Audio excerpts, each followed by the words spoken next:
Unless you're a millennial or a Gen Z woman, you probably haven't heard of Brandy Melville, a fashion company that sells one size fits all or one size fits most for girls. It seems innocent until you look beneath the surface, where you'll find a CEO who's a white supremacist and whose entire business model is exclusion. How did they trick Gen Z, the most socially conscious generation, into wearing their clothes? Is fast fashion built on modern slavery? And what can we do as consumers if we don't want to participate? Let's talk about Brandy Hellville and the cult of fast fashion. If you make it to the green room, let us know and check out the description to check out what we are watching next. For our viewers and listeners, just so you know, we'll be discussing heavy topics such as eating disorders, fat phobia, anti-Semitism, suicide, and other tough topics. Be aware if these are things that trigger you.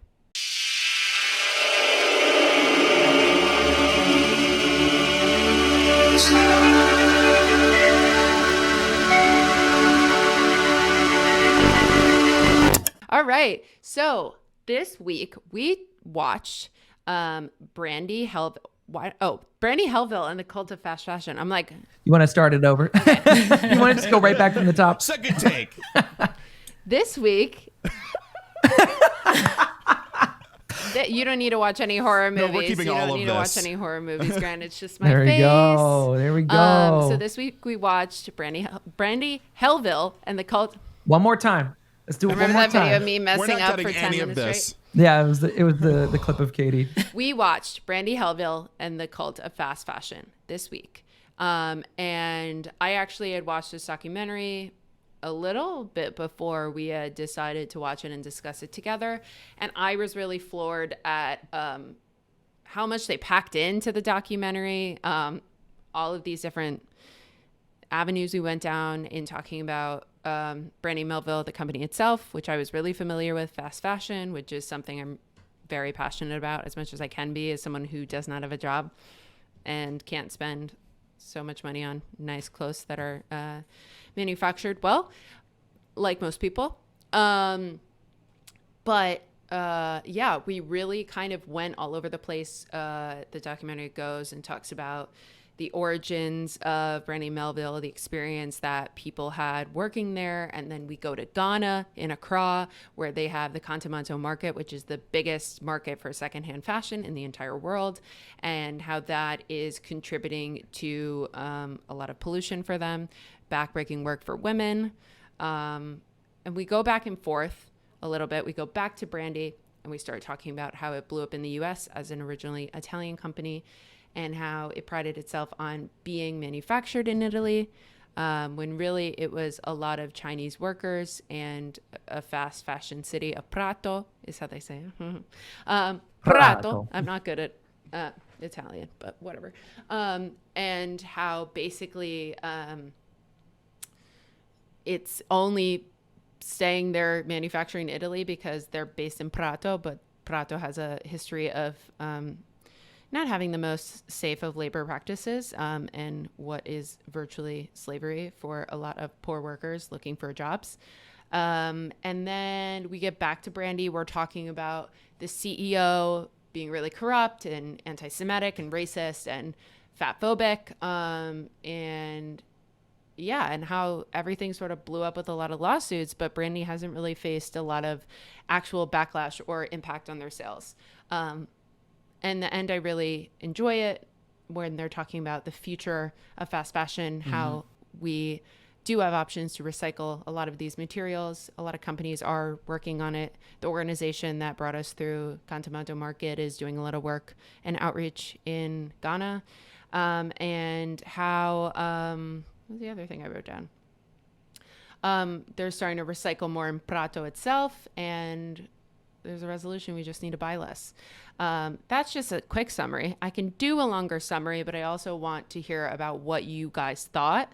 What was the experience for you guys? I know as a young woman who is just at the cusp of the end of millennials and the beginning of Gen Z, I grew up as a teenager with Brandy Melville. I've experienced a lot of what these girls are talking about in terms of like trying to fit into this one size. And yeah, I'm very familiar with the company itself, but there's a lot of things I learned in reading this about how this dude was a libertarian and basically having an Ayn Rand character as one of his like offshoots of the brand. I never knew what John Galt was, but it doesn't surprise me. And yeah, the racism I think was pretty prevalent, but how a lot of these women, because they had jobs, really sort of pushed it aside. And I think also the price point too for young women buying clothes, you also need to be wary of how much money you're spending. And I think it kind of sat in a pretty comfortable price point for a lot of girls our age. So yeah, I was floored. I think I learned more than I expected to when I first watched this and the second time around as well. And I'd love to hear what you guys thought about it. Well, it was cool. It was interesting for sure. I had never heard of Brandy Melville until before, like, Me before neither. I watched this. I'd Like- never once heard of it. And like, I think it was probably just because the malls that I grew up around just didn't have them. So I just never ended up seeing him. So I didn't really. There's a whole side of people that I grew up next to dealt with. Like my partner knew about it when she grew up. But the one size thing baffles me. And like, I don't know. It's just like, ew. It felt very ew. Absolutely. Yeah, same as Grant. It was the first time I'd heard of it, and I didn't know much about fast fashion in general, like about the industry, like just the name itself, and maybe I've read some headlines and stuff like that. I didn't know the extent to which it was not only bad for the environment, but bad for the workers. And it was also like just fascinating how there's like a whole business model for companies that want to profit off of exclusion, because you would think that if you want to just maximize the amount of money you make, that you would want to make your product available to everyone. And that's what like people generally think, oh, capitalism, all people care about is profits, so business owners will presumably do whatever they want to make the most money. But I think that idea like overlooks the fact that you can build businesses within capitalism that are based on exclusion, which is interesting to think about. Yeah, and oftentimes you really profit from that. That is like a main tenet of your business model. Chris, what do you think? We watched it together. Yeah, I thought we did, and I agree with everybody. Right, we hit so many different points. Like this was not only a documentary about fast fashion, sustainability, and the environment. It's about racism. It's about sexism. It's about all of these other things swirling around it. I think one of the most fascinating things to me is the that was crazy. The hypocrisy that was rampant through the documentary, where you have like a certain level of innocent hypocrisy that most people have. We are all hypocrites to a certain degree. And then there's that next level of hypocrisy that only like racists and sexists can really occupy. But then also like, I just found it to be really interesting that the other store owners who were like not showing their faces and talking about their time running a Brandy Melville store, they didn't really have a problem with it until they were told to stop by the guy. Do you know what I mean? Like it was like business as usual for both of them until something happened that like jeopardized their own money. And then it's an issue. And now there's a lawsuit. And here's all this evidence and all of that. I just found that to be an interesting point, because that's the whole, I mean, that's a major picture that I took away from this documentary, is like all of this behavior and quality and is okay as long as the profits are rolling through. And the moment that the profits are jeopardized, it's not okay anymore. Yeah. Or something's going to change there. It's like all profit based. I will say, I think there's a gender component in there. Like, and I'm saying this very strictly in the binary, but I'm recognizing that a lot of queer people have definitely shopped there and engaged with the product. They probably have dealt with even more harsh treatment in the stores as a customer. I mean, I would go into stores and people just stare at you and give you dirty looks and don't help you, or they're really nice. I mean, it was very, very weird to be there sometimes. But I think in you guys all talking as more male-bodied people, not really knowing this company, not really being impacted by it. I would say you're impacted by fast fashion in other ways and climate change. But I mean, like you said, Grant, your partner totally knew who Brandy Melville was. I mean, like what the company was. What Yeah. it was, yeah. And I think also with these men that ran the stores, they are not being impacted really by the racism, sexism, fat phobia that is rampant through this company, because they're just trying to sell things. It's not like they are a woman working at the company and seeing all these things affecting other women younger than them, people that they have to preside over. I think there's a huge disconnect, honestly. I mean, I think there is also them just like prioritizing profit, but I think you can see very closely there was no like women higher ups that they interviewed. It was very sort of like a removal, and it almost feels like they could be running any company. We're aware of like all the different lawsuits and bad things going on, but because they're running this company, it could be any company. They are not directly affected by the sizing, the photos of the women that are being taken when they come into work, things like that, that like the women in the company were very directly affected by. Yes, Chris. That just made me think about too, this idea of where was the oversight? Like, I think that was another thing that I took away from the documentary, which was like, this was a multi-million-dollar company, right? And I just was like, how many locations did they have? A lot of shut down in the last couple of years. I remember I've gone to one in San Francisco. They're very much like a at least over 100. Yeah, they're over major 100 city, locations. Locations. So to me, it was like, what? How did we never investigate this? Like, I feel like in terms of, I mean, we have a damn segment of the government, the Better Business Bureau, BBB, that is supposed to look into businesses and things like that. It's just kind of crazy to me. I would like to do a little further research, but after you have 100 stores, wouldn't that like trigger an audit or something like that? Because, you know, if you put more than a certain amount of money into your own bank account in one day, it triggers an audit, right? From the IRS. I will say, but somebody opens 100 stores or more, like, or at least 50, at least let's see here. It says, as of January 2021, Brandy Melville had 40 locations in the US.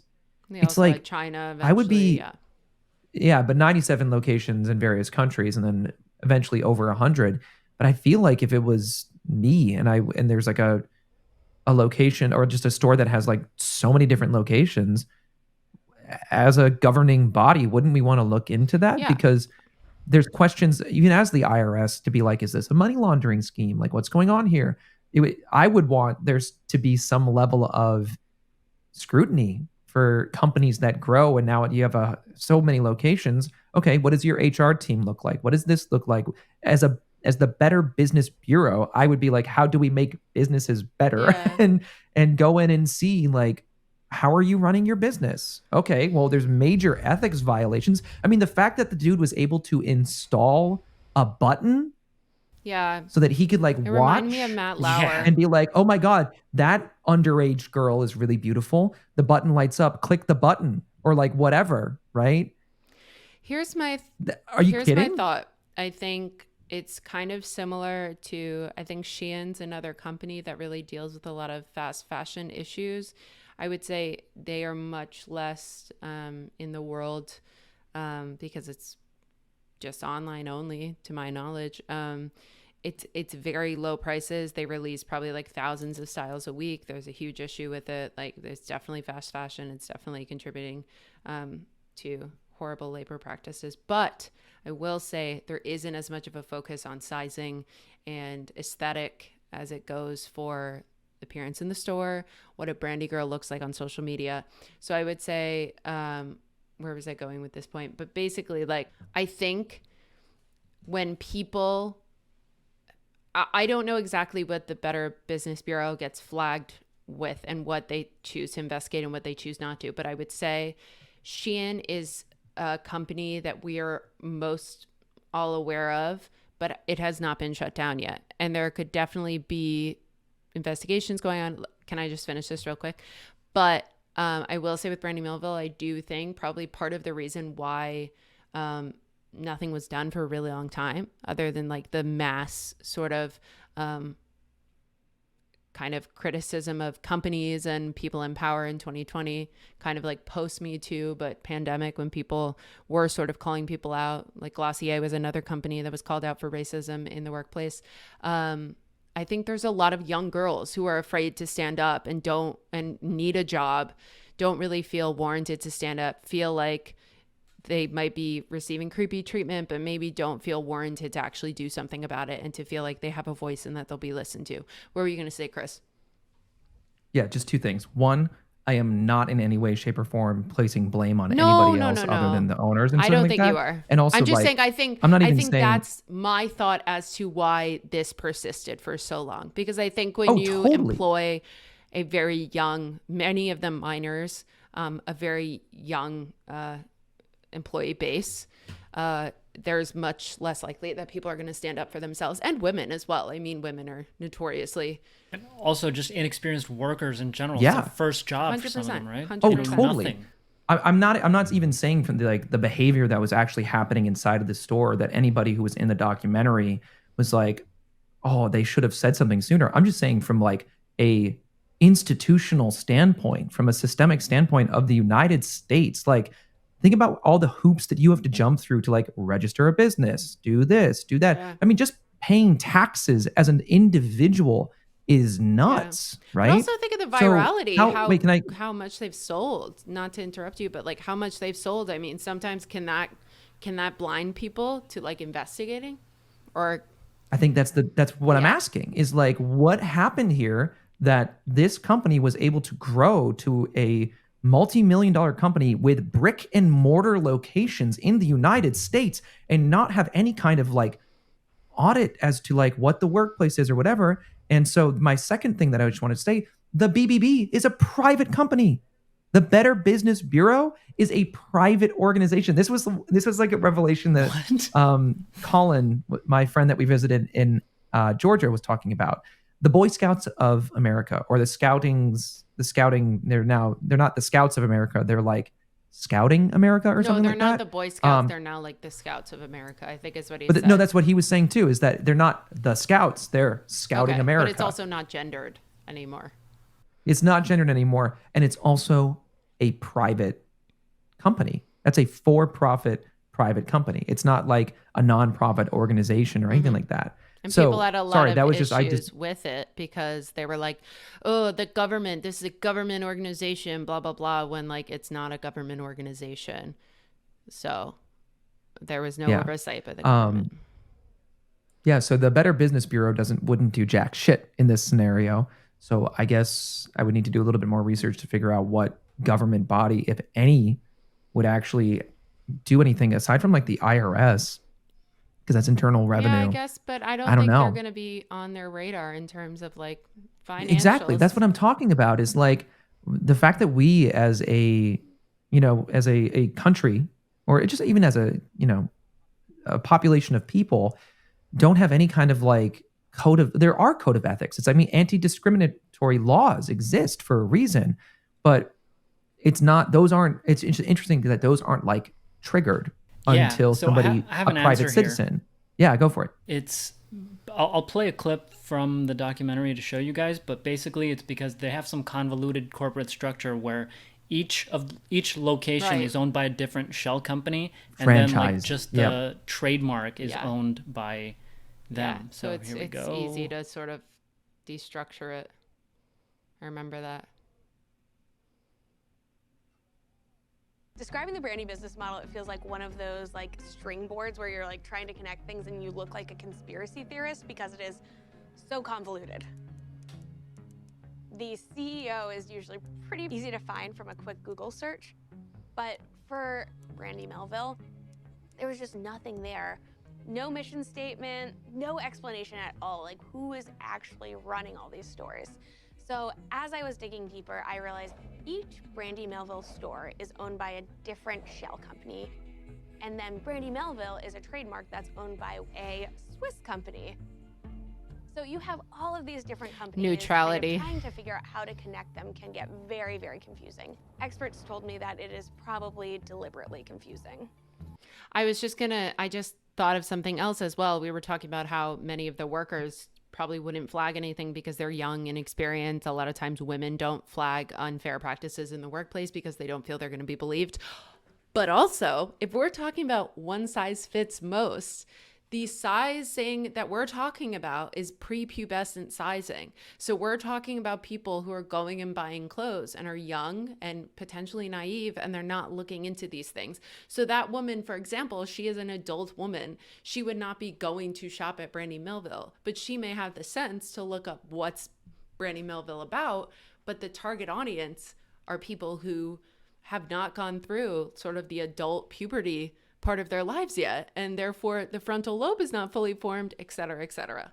And the target audience is also the employees. Those are the Yeah. people that like, oh, this person's a Brandy girl. Let's hire her. 100%.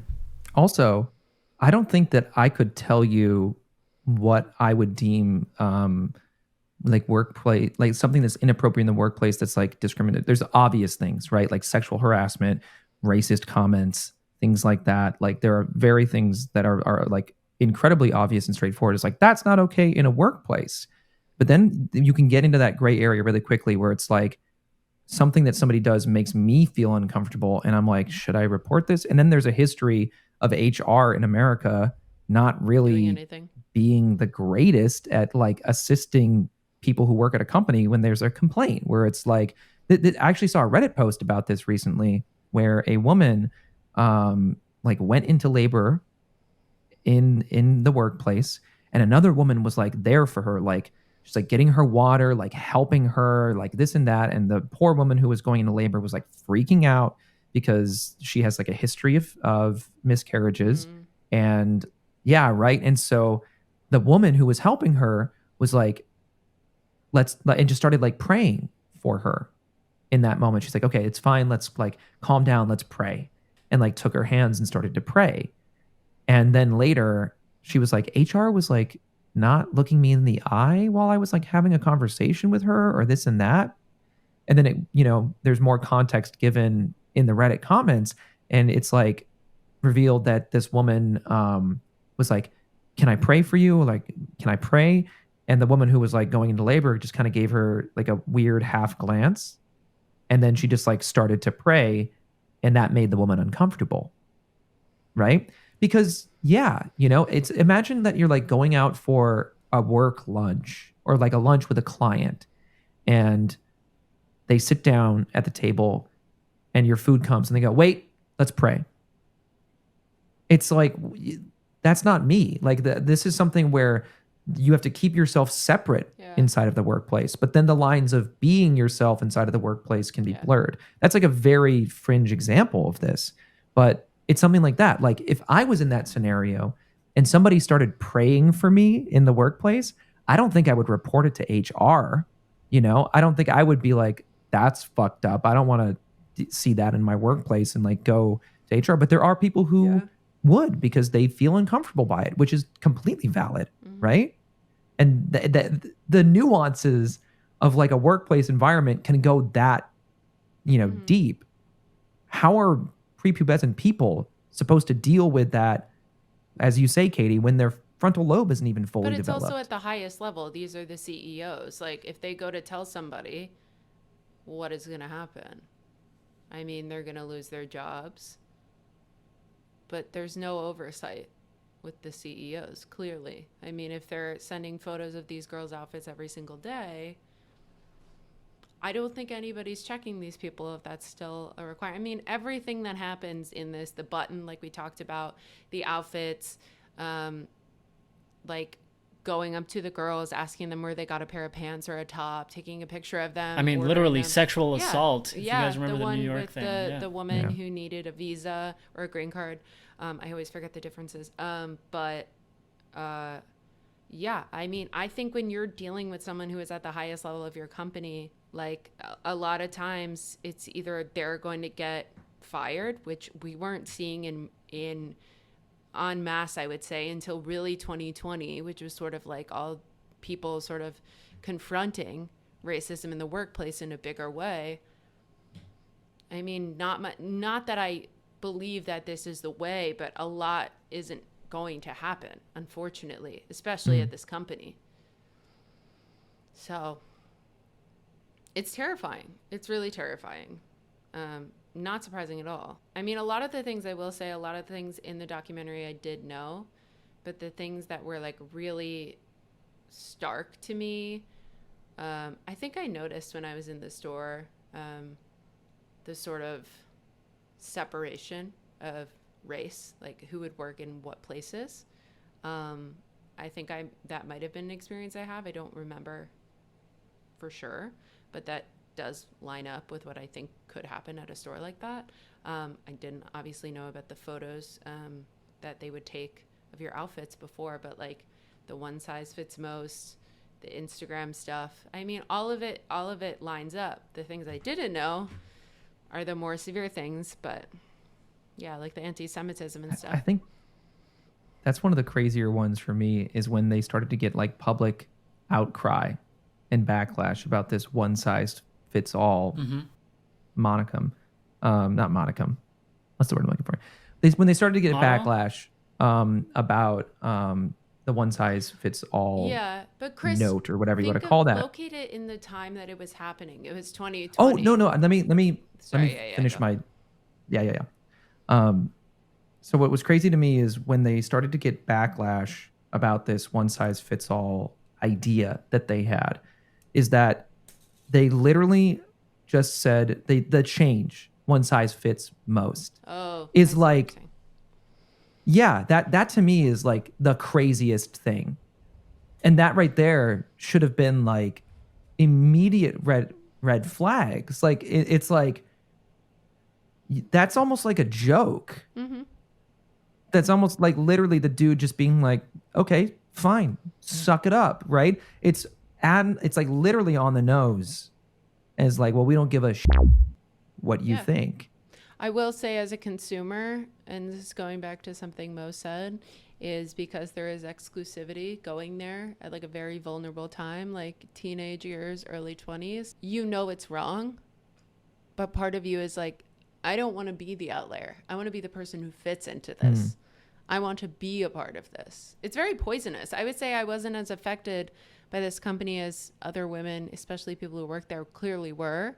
But I definitely, even in the mild consumer that I was of the company, there is definitely parts of it where it's like, well, I will go and I'll buy a t-shirt. The pants don't fit me, but I want the t-shirt to fit. I still have stuff that I have from them that I still wear sometimes. Like, I mean, you want to fit into it. It's not necessarily like, oh, and I think, and then in 2020, when a lot of things were coming to light, I think people were really empowered and starting to talk about things, especially in the wake of George Floyd's death. I think people really started to be more outspoken, and because they felt the support of other people doing it. So, yeah, I have a clip for what you just said as well. Super relevant. Like, she sums up basically why as a teenager she was really into this, despite the fact that she literally talked with her friends about the fact that it was wrong. Fuck Brandy Melville. I'm never shopping there again. Like, you couldn't make me. But like, goddamn, the baby tees, they fit so good. They're so small and cute. Yeah. I mean, it is the appeal. You're wondering, like, what do these girls have that I don't have? Like, how can I fit into this? It's the crafting, which I think they said earlier on. They said it really, the old store owner said it really succinctly. Like, I have never seen a Gucci girl or a Chanel girl, but I've saw a Brandy girl. And that was really what the whole company was based on, was having a girl, having a figurehead that girls could fit into and become obsessed with and strive to be like. So. And they had a very specific, like, flavor of girl in mind. It wasn't just about size, but it was also like white, blonde, thin, tall, like what they refer to as California girl. Surfer girl. I mean, they were not succeeding in Italy. It was like people just thought they had weird phrases on teas, but then they were like, okay, let me focus on this very specific subset. I think you can think of it as the all-American girl. When you think about someone growing up on the beach, they're probably really tan, really fit, they're surfing, they're skateboarding, they're doing all these cool things. They're rich. They're rich. They have proximity to a place like Los Angeles, which has a lot of celebrity, a lot of money, a lot of prestige. They have beautiful weather all year round. Probably contributes to their mental health being pretty high. But yeah, I mean, it's the proximity to wealth. It's the actual acquisition of wealth. It is, I mean, I think many people kind of idealized. I think it's also in the Tumblr. Tumblr comes up as something that was definitely helpful to Brandy to become more popular, and there was a lot of trending things on Tumblr at the time. I mean, I was on Tumblr 2012, around that era, of people on the beach skateboarding, looking cool and tan, and you're like, oh, how do I be like that girl? I mean, there's always been a phrase of like, the tanner you are, the thinner you look. I mean, it's all of these things playing into each other. I just went to the Brandy Melville Instagram, and on all of their most recent posts, or just on all the posts, the comments are basically turned off. Or limited. It says comments are limited, but there's no comments. Yeah. Oh. But like literally nothing's changed. There's and they said this in the documentary too, that despite all of this coming out, nothing They has affected changed for a week, about and these. then they chose to ignore it, basically. I think they even said that sales have gone up, which is It's crazy. Insane It's to me. crazy. But I think there's something really insidious about a store that you can get young women really obsessed with. Because I think there is, I can talk about this more in my tangent, but I think society has villainized women and our appearance so much that it is hard to break out of what is expected of us. So to have a store like that where maybe you feel sexy, you feel cute, you fit in with a certain subset of girl, a certain figure, taking that power away, I wouldn't say it's their fault, obviously, because I think it's a poison that's cast among women, but unfortunately. Oh, I think too it's like a level of elitism, right? Where I think that everybody feels, and this is where, you know, going back to what I had to say about like hypocrisy, right? It's that clip that Mo just played. Like a level of innocent hypocrisy, truly. We all have something that we can like understand is like either not good or not good for us that we still indulge, you know? Look at alcohol, sweets, cigarettes, tons of stuff. Like human existence is having something that we know we shouldn't have to a certain degree. But then there is elitism that is like a humongous drug. And everybody has something that they are at least slightly elitist about. I would definitely say for me, I'm like, and this is where it's like the term elitist has a really, really negative connotation. And I'm like elitist about coffee to a certain degree. I would never tell somebody how they should make coffee or like, well, that's not like whatever, right? When we were staying with my friends, Colin and Liz, shout out Colin and Liz.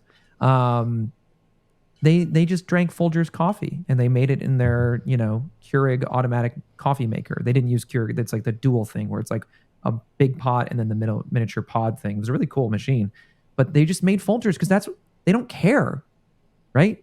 They don't care. And they do like coffee, and I'm sure they recognize that it's like cheaper coffee, but they drink so much coffee, it's just economical. Or they you know? focus their money and attention on other things.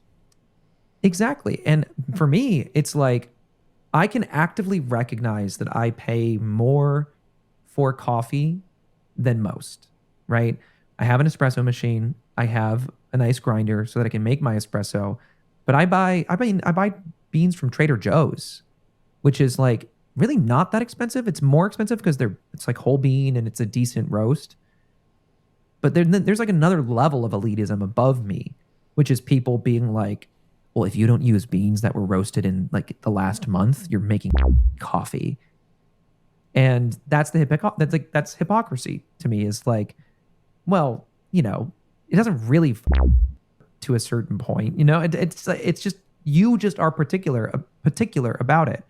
But there's that other side of it, which is like, but I feel good when I do it right, or I do it my way, or I make a good cup of coffee Or I or fit something. in these clothes. Exactly. Or I'm wearing, I love Sennheiser as a brand because they just make good electronics and good like microphones and headphones and stuff like that. And I'm like, if I'm going to buy mixing headphones, I don't want to buy some like random whatever. I want to buy Sennheiser because I know them.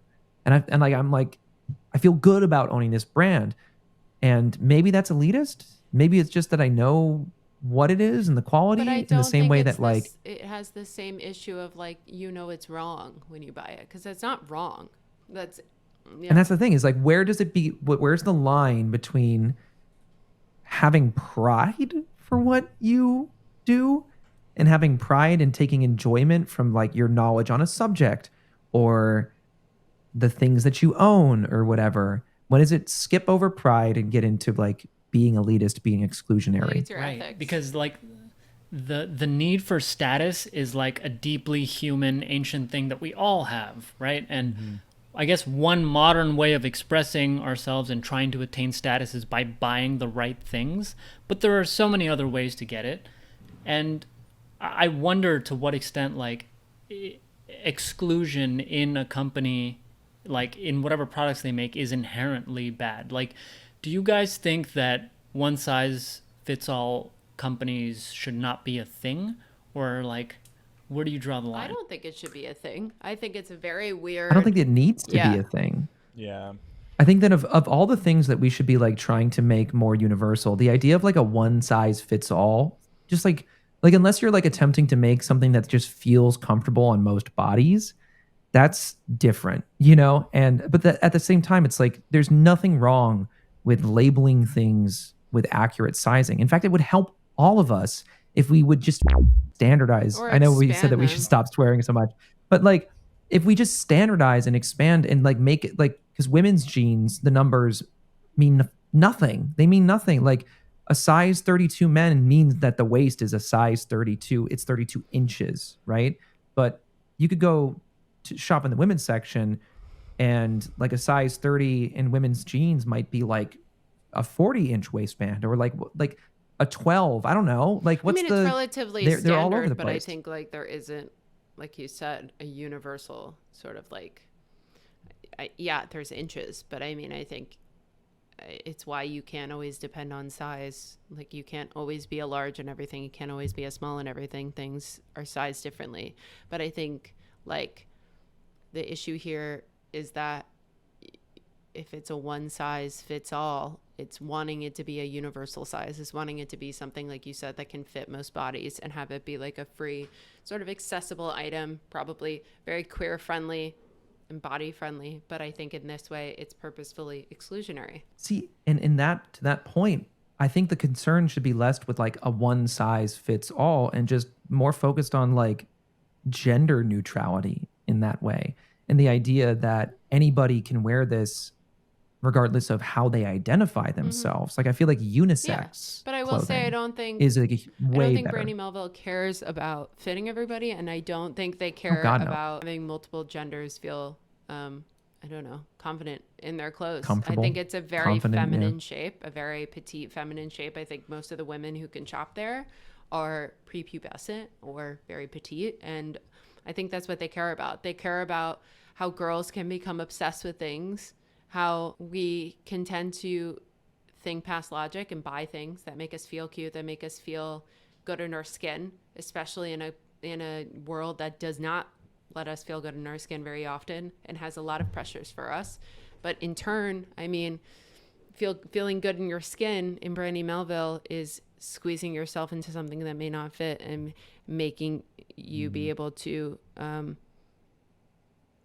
achieve, I can fit into Brandy Melville and therefore I am X.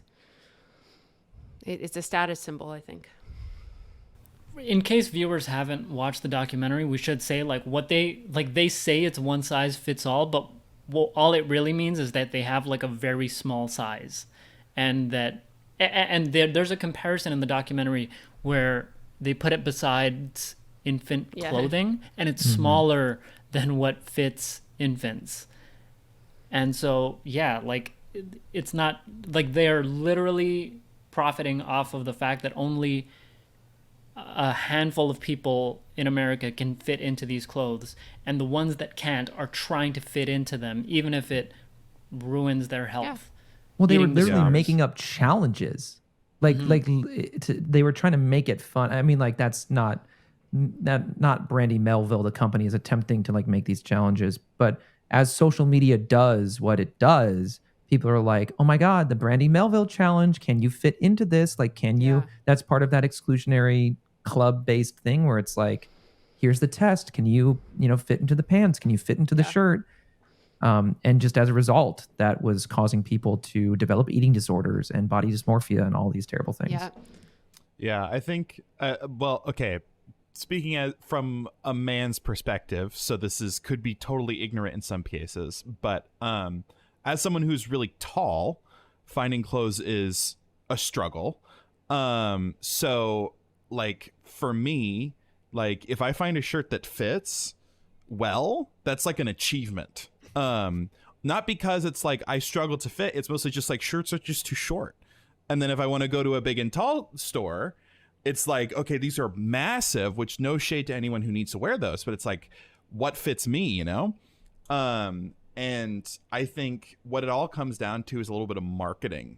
Is how you market it is probably the biggest thing, at least to me. Like, because I can't speak for women, but I know there's a famous comedy bit about how if you're tall, you kind of have to suck it up and go to the fucking lame sounding stores that like make you sound like a bit of a freak, so you're able to wear it. Gargantuan plus.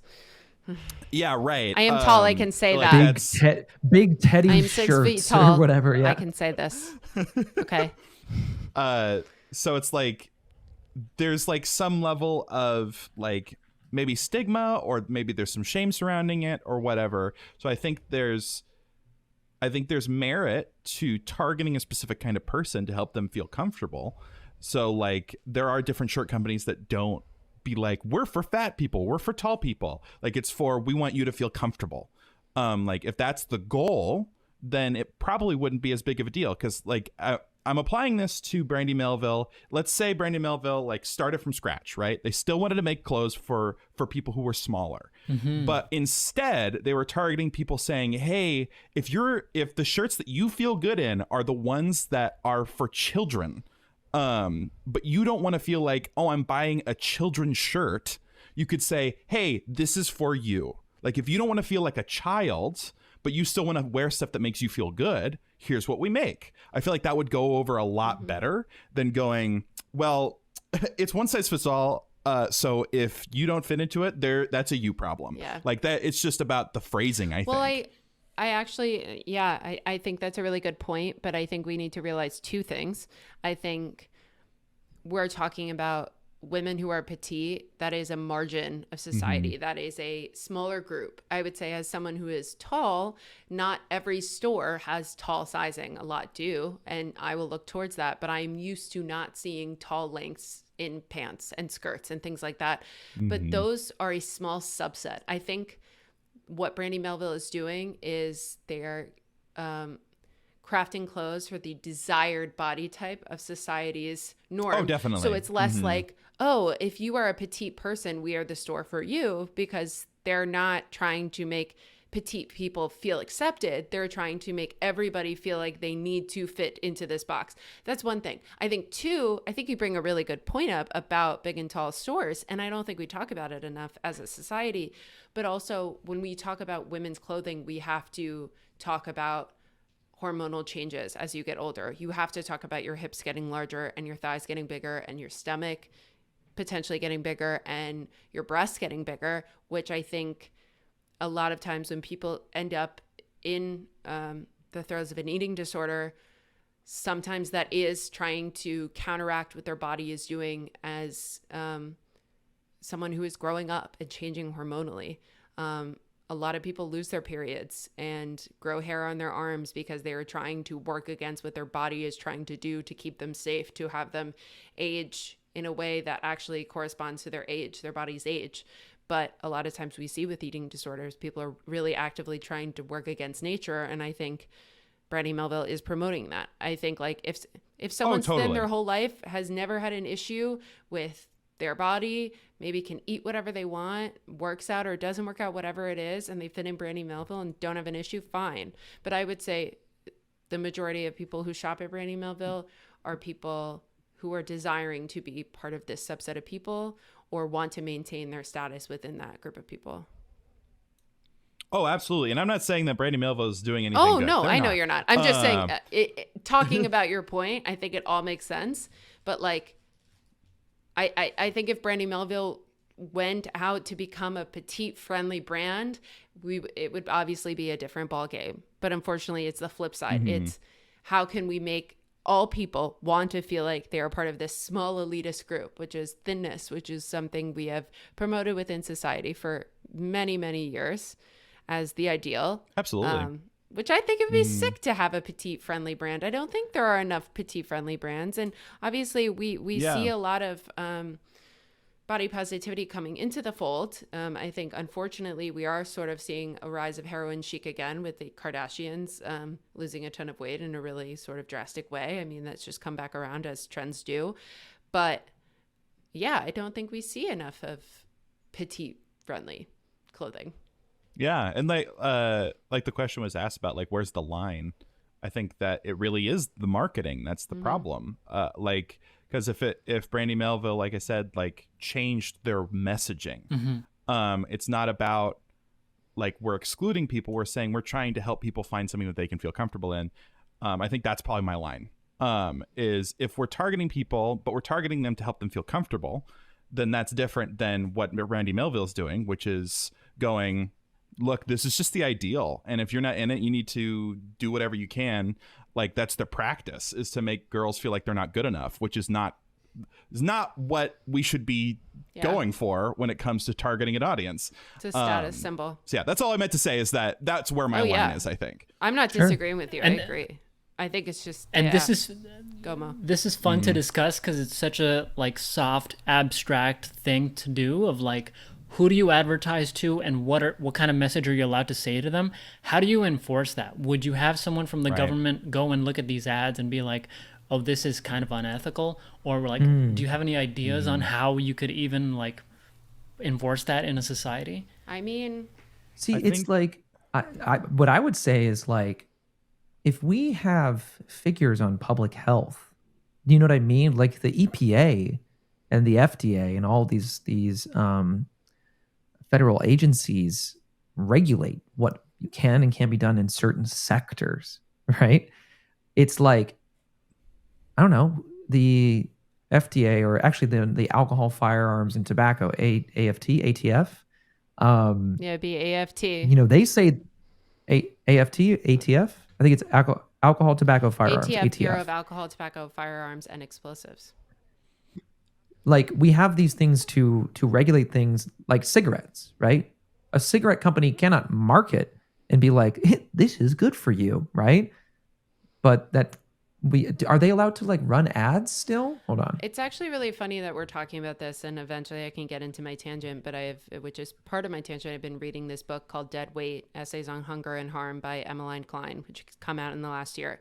And it's about the history of eating disorders, how celebrities have struggled with it, just like how society has interacted with it. But I think a lot of the issue is that society has villainized girls for having eating disorders, even though society is what has caused it. So I think in a lot of these cases, you would see these ads. Say if people are like, yeah, I'm going to put ads out for really skinny girls for my clothing. I think the response that would come from government agencies, I mean, we would hope it would be like, yeah, this is promoting a really disordered way of thinking about body types. This is not the standard for most people. This is very thin, and this is the ideal that we have crafted as a society. But I think most of the time we are seeing companies be like, well, it's her fault if she has an eating disorder. Well, like she needs to be more careful and protect herself and not fall into the traps of these things. But even though the ads are promoting it. So just to finish up my point, cigarettes cannot be advertised. Cigarette companies cannot advertise, right? And we're able to kind of recognize that and say like, no, this is something that's like inherently bad for you. And it's killed millions and millions of people. It affects public health, right? So you cannot advertise it. And in fact, we run ads to get people to stop doing But it. wait, So we can do that. Wait, let me. I know. I just have a question. Let me Okay, cook. Cook. me I'm sorry. cook. I've been interrupting you a lot today. It's not intentional. We're able to recognize that, and we're able to say, for the good of public health, you cannot do this because I don't know. We have the figures to back it up. So, in the same way, like I don't know, alcohol kills a lot of people, and it's addictive, and all of these things, and fast food is related to public health because a lot of people can become addicted to fast food and it can increase your cholesterol and all of these things. It's really bad for you. But where's the line? Where do we draw that line? And I think that we have started to a certain degree finding a way to draw that line because there's nothing inherently wrong with serving fast food, right? It's food. It has, caloric nutrients inside of it and it's affordable for people, right? And people need to eat. It's a service. It's all of these things. But now you have to label the caloric count on most fast food. Like I remember when that was happening, a lot of people in my home state of Wisconsin were like, why do we have to do this? That seems weird and stupid. And it's because Americans hate change. But that's something for me where I would love to see I was potentially going to talk about this as my tangent, but it's not. But it's related to this is like false advertising, right? Like your advertisement does not stack up to known facts. You know what I mean? Your advertisement is inherently misleading a customer or people. And I think if we can draw a line between false advertising and false messaging to public health, then you can regulate it. Yeah. And I think that there's absolutely something here of being like, if the message that you're putting out is that it's ideal to fit into these things, well, we know that has a direct correlation to developing eating disorders and body dysmorphia and all of these things like that. And I'm sure there's a certain subsect of the American population who would listen to me say that and be like, that's their fault. They got to deal with that. And it's like, dude, we are hit with so much media day in and day out. And when I was growing up, I was influenced by the media that I consumed in many different ways. I watched a lot of Hayao Miyazaki growing up, and I now have a lot of respect for the environment and connection to nature. And I'm a pacifist and I'm anti-war. So there's like a positive aspect to it, right? But I was also on Xbox Live when I was like Poison 12. of the world. And the Xbox Live pregame lobby was nuts. And I had to like unlearn things that I heard people say. And it's not like I was sitting there going like, the things that these people are saying are bad, and I choose to repeat them because I am also bad. It was no, the things that these people are saying, it's normalizing to me because I'm hearing it so much. So this is normal. So I can say this when that's just not the case. And you need to unlearn that. And if we are allowing companies to put up public advertisements on American soil and in American airwaves and the American internet, if we're allowing companies to do that, then yeah, I think it should be regulated. I think it should absolutely be like, this is not good for public health. This is giving undue influence onto people, and especially if it's targeting minors. I think that anything that is related to people under the age of 24, quite frankly, because I'm just turned 28. I got my full frontal lobe. I'm all You there, sure? buddy. No, I'm kidding. But yeah, exactly. No, honestly, no. I should not be a spokesperson for brain development. I'm Drank way too much Mountain Dew back in the day. Oh yeah, I drank so much Mountain Dew. There's got to be a chance that like my brain is green. Microplastics. But I think that if your ads target people and your company targets people who are between the ages of 0 and 23, 24, I think it should be heavily regulated. And there should be things that you can and cannot do, I just looked this up, and in November 2023, Switzerland and a few other places in the EU you're not allowed to advertise to audiences under 18, which I think is like very wow. smart. Bare minimum, Yeah. right? Like that's the idea of advertisement, right? It's subliminal messaging. It's to a certain degree, it is brainwashing. I don't want to say brainwashing like the classic form of it, but that word, you are getting your eyes and your senses and your mind assaulted every single day that you are like, that's the thing is like I almost said every single day that you're like on your phone or on your computer, you're getting assaulted. You drive on the highway and you see billboards. You go on the internet. You leave go your on house. Email. You leave your house. All of these images and these messages day in and day out. Yeah. You know, like I think it needs way more regulation as to like what you can and cannot say, what you can and cannot claim especially if you're selling I have something. a question for you, Chris.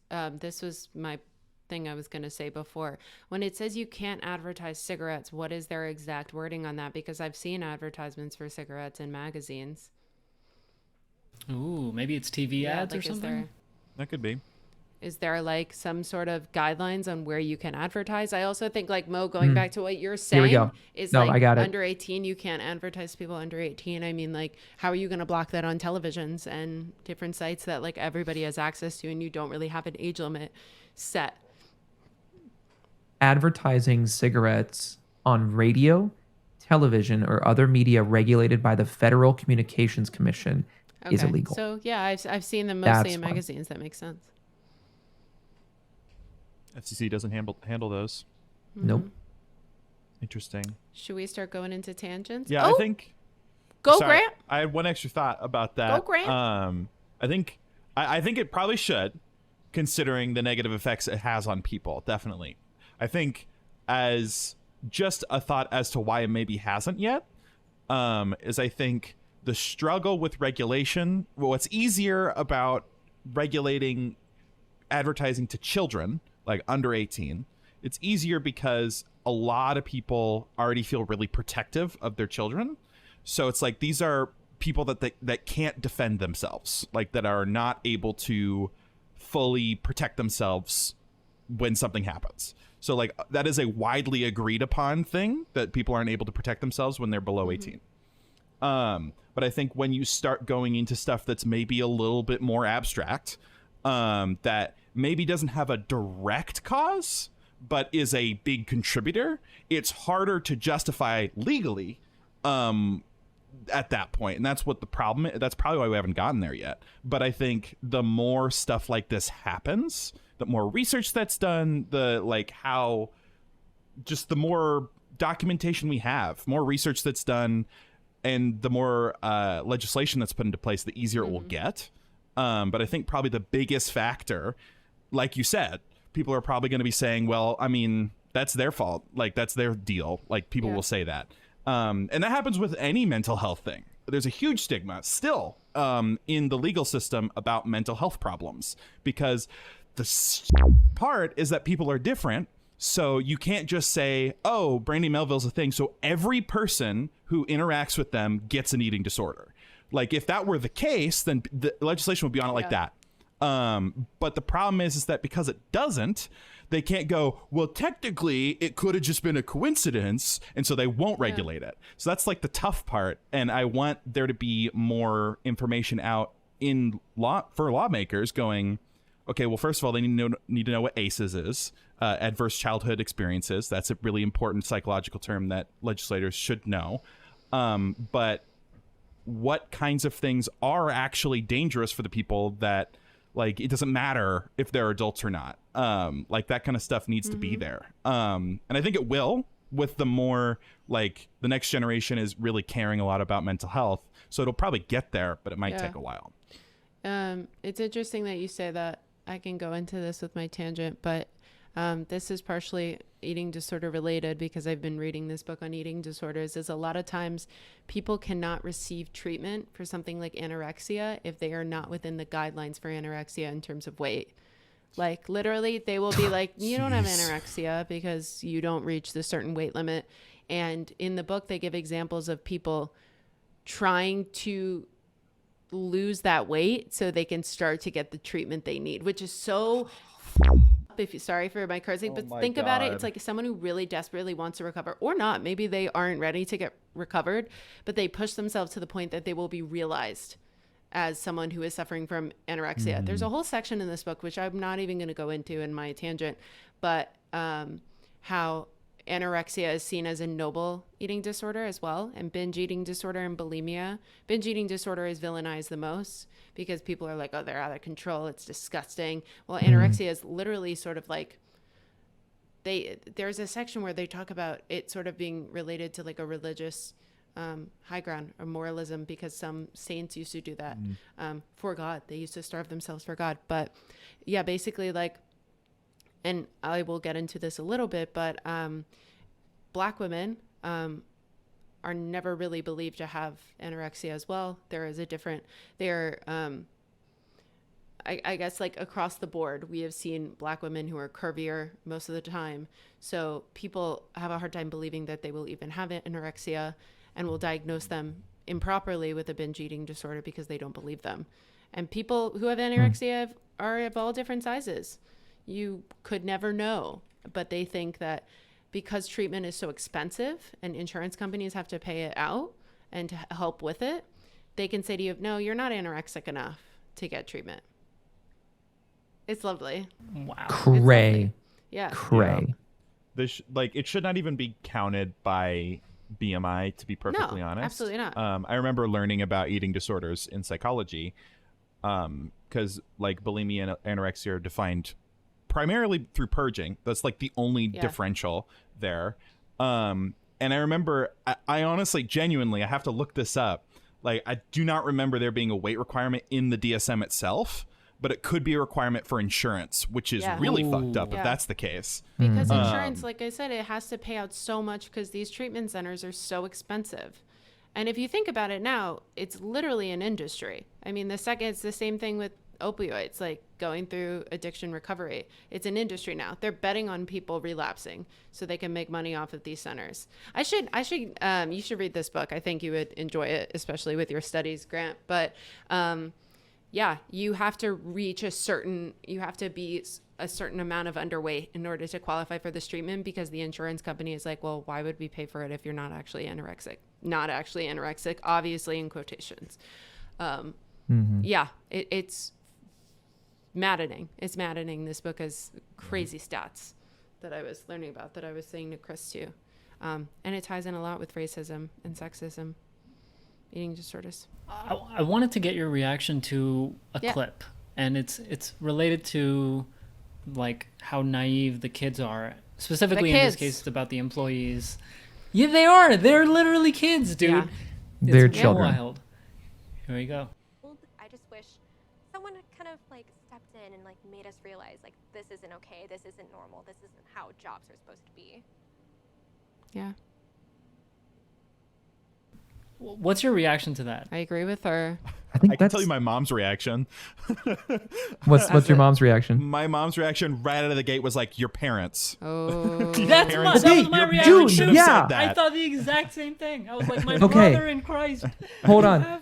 Okay. So this is what I was this is kind of touching on what I was talking about before, where it's like, yeah, how can we expect, because as a grown ass man, there are nuances in the workplace that I struggle with. There are obvious things to me, and I've had to like make reports myself, and it's like, for young people, how are they expected to know? And yeah, I don't know how I waited and I waited, how I didn't realize until now. It's like, where are these people's parents? they're Exactly. there. Okay, Where are these hold parents? on. Hold on. I'm coming in with something. Think Coming in of, hot. because I have been a teenage girl before. Think of, and boys are like this too, all genders can be like this. Think of how secretive you are with your parents about most things, especially at that age. You're like, don't bother me. I'm in my room. You're talking to your friends about stuff. It's so fair, but the majority of girls are influenced more by the media that they consume, their friends, the experiences they have in person. And a lot of times they don't talk to their parents about these things. Incredibly difficult to have any sort of teenager open up about these things. So sure, maybe it's a parent being like, hey, honey, do you want to talk about work? 9 times out of 10, they're going to be like, no, I'm going to my room. Bye. So I don't think it's necessarily parents' fault. I don't think it's anybody's fault. I think it's these disgusting people who open these companies that know what they're doing and know they're preying on vulnerable people. Yes, Gwant. I have a nuanced Of opinion course. on this. Ooh, we're not allowed any of those here. No. Black and white only here. That, Damn, you're so right. I think it's a little bit of both. Yeah. I think it is partially the parents' fault, and I do think it's also a large part Brandy Melville's fault. But the thing is with parenting specifically, yes, you're absolutely right. There are plenty of teenagers who don't want to share with their parents. But have you thought about maybe why? Maybe why teenagers don't want to talk to their parents? A lot of parents don't know what they're doing. They're not learning how to make they're not learning how to make an open environment 100%. for Yeah. children. And like, I don't like clear. Obviously, during puberty, they're gonna hide stuff like that. Happens, but at least speaking from personal experience, I'm not a woman, but I growing up with some parents who I really like, I felt really open with them. I felt like I could tell them things that I was like, I really like this feels weird, but I'm not gonna say that was because of me. I'm gonna say that was because my parents created an environment for me to feel like I could, and that's why I still think it's a little bit of the parents' fault. Regardless of if they were there to hear it, like, it's still on them to create an atmosphere where the child could say something. And not to say that Brandy Melville is blameless. Far from it. I would say they're probably the majority of this. But parents are the first line of defense for children. And so parents need to take that seriously about, how can I make my child feel comfortable? How can I make it feel like they can tell me anything? How can I make it feel like I'm on their side? And that is in large part just what home life is like. yeah, that's really fair. That's really fair. I do think that is, unfortunately, an outlier, not the norm. Your experience, which is a great experience. Absolutely, which is horrible. I hate that for I mean, people. maybe it'll change, but isn't your mom also a therapist? She's learning Yeah. to be one, yeah. Yes, Quiz. I'm not, So- I shouldn't be the caller, but Well, no, just, whatever. Anyway, I mean, and I just wanted to throw in my personal experience having both sides of that coin, because I grew up in a dysfunctional household for the first like 10 years of my life. My dad was a alcoholic, and he's a recovering alcoholic now. 17 17 years, years. 18 years Wow. sober. That's amazing. Yeah, I feel like I bring this up all the time because it's a huge part of my life. But while we were still living with my father's active alcoholism and the dysfunction was like very present, I hid so much from my parents because I was afraid to go to them and say about something that I did wrong or an experience that I had and have them blow up at me and yell at me and do this. It's like, why would you do that? Or, oh, what, the amount of times that I had both of my parents literally say to me as a child and be like, God, what are you thinking? I can't believe you did this and whatever, right? And really yell at me. It was a lot. And so, yeah, I hid so much stuff from my parents about what was going on at school or what was going on with my friends. I had a really bad group of friends that I was with who would like literally bully me when I would hang out with them and like jab me with their fingers and like twist my arm. This one guy would like actively like grab my fingers and like nearly break them sometimes. And I just like didn't really talk about it because one, I wanted to have a friend group, and two, I didn't want to talk to my parents. Then my dad got sober, and I can remember this moment. It's like the moment that changed me is that my dad got sober, and he'd been sober for a couple of years, and it started to change. The family was getting less dysfunctional, still dysfunctional, of course, because it was early days of sobriety, but he started to change, and my parents, as a parents, their parenting style started to change as well. And the big event was that they found my weed. I had a stash of weed in my closet, and they found it. It was missing one day, and I was Bad like, boy. "Oh, they found it." Oh, and I was like, "That's." My mind was instantly like, "I'm dead. I'm dead. I'm dead. I'm dead. I'm dead." They're gonna destroy like this. It's over, right? And like 2 or 3 days went by, and they didn't say anything, and I thought they were like punishing me and like letting me stew in it.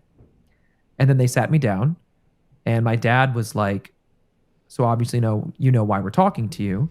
And I was like, "Yeah." And he was like, "And you'll notice that we didn't do or say anything for like 3 days." And I was like, "Yeah." He's like, "That was to show you that even though this happened, we still love you." Like he literally said that. He's like, We love you.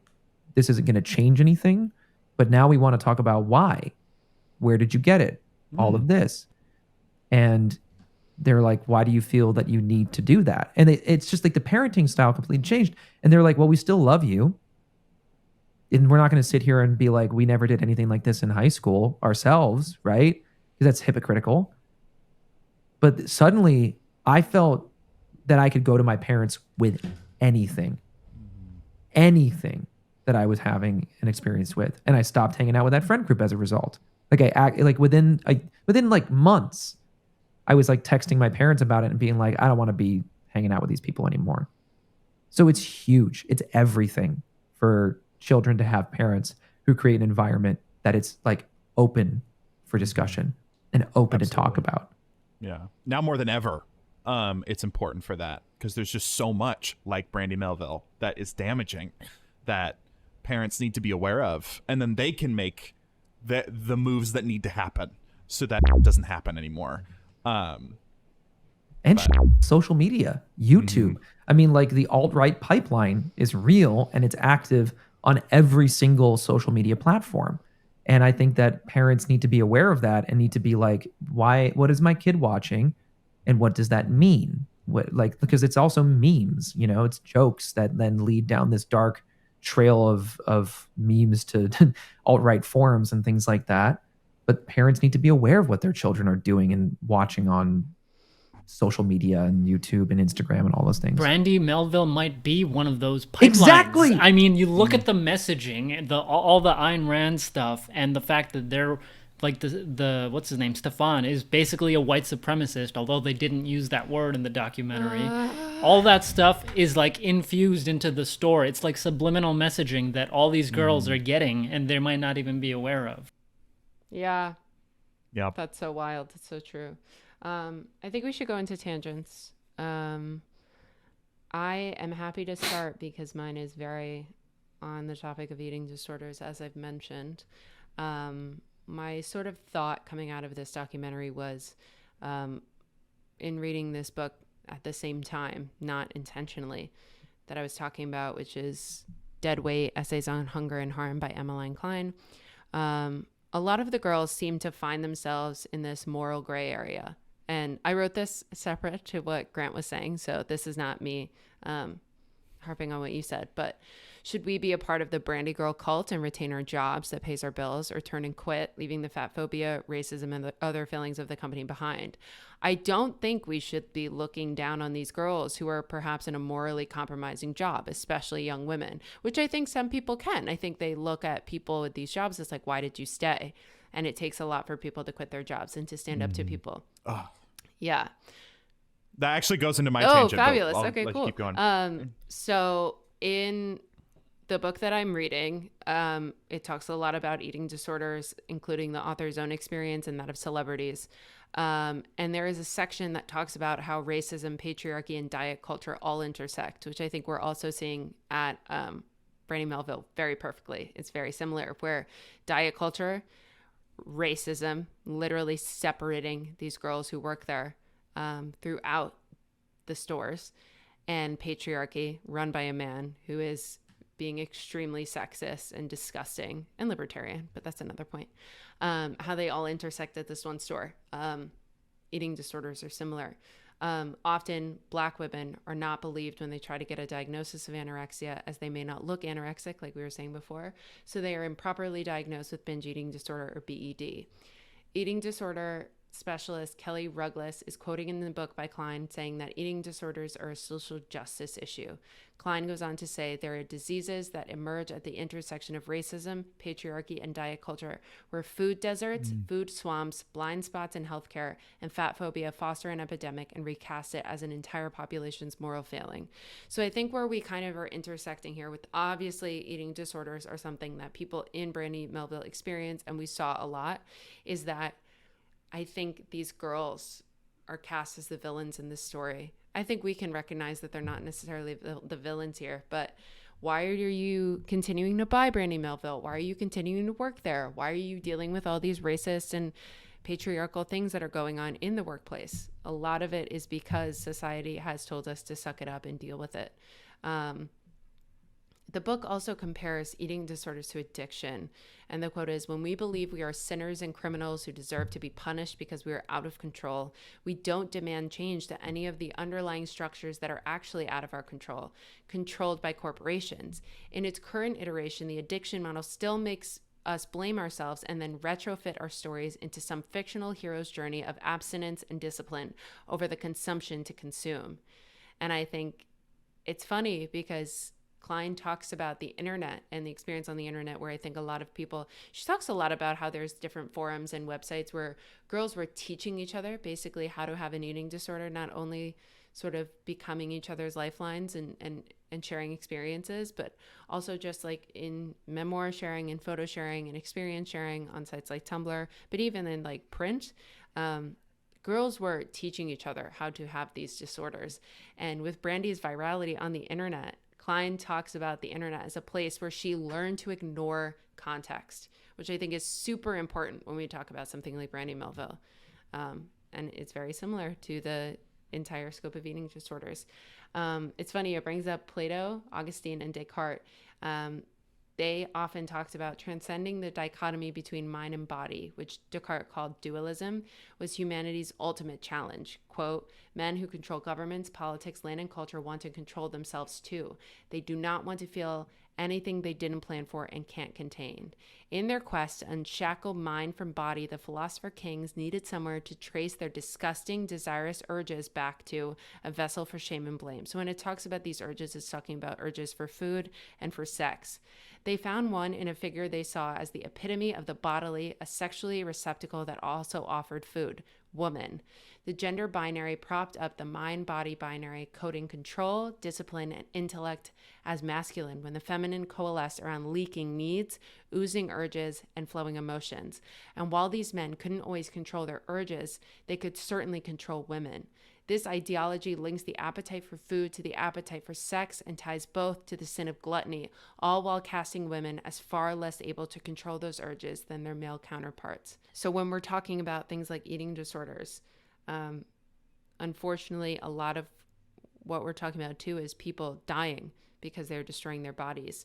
And what Klein talks about is when people are dying from things like these and unfortunately suffering from eating disorders, but letting them continue to exist in our society. She says, if we keep disappearing, we can't make the world any more livable, and we're just giving the people who made it more space, and they'll keep saying we did it to ourselves.